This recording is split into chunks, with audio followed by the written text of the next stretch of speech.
Joining us now is Elizabeth's father, Ed Smart. Ed, good morning. Yeah. I want to go back to the last couple of weeks and what it was like for you and Lois and the rest of your family.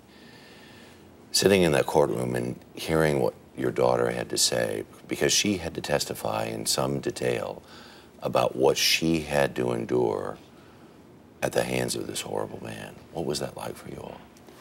You know, I think that, you know, prior to her testimony, she had been brought in by the prosecutors to, you know, go over things. And she called me one day, and she said, "Dad, you know, what I'm having to say is so much more than what I've ever said before."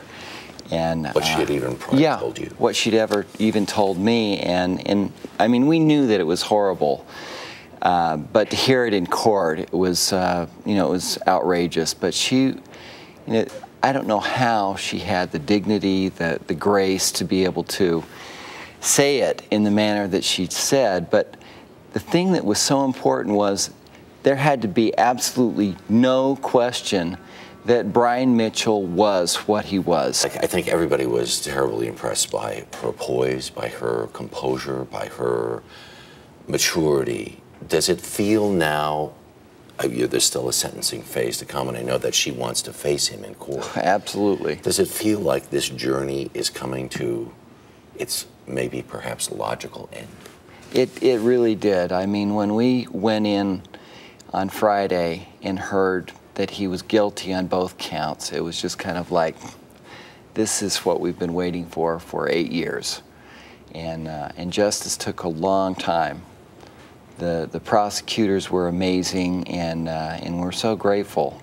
You know, when Elizabeth came home, we wanted her to know that this was not her fault. Right. And I think so many victims get somehow brought into feeling like they have some ownership in what's happened to them. Some responsibility, sure. Absolutely. And I think that was one thing that Elizabeth has absolutely come, you know, this was not her fault. It was Brian Mitchell. And in facing him in court, in telling the jury and telling everyone, made the statement. I mean, when she got up and walked out during the 9 months, she was basically held captive, and she did not have the opportunity of getting away.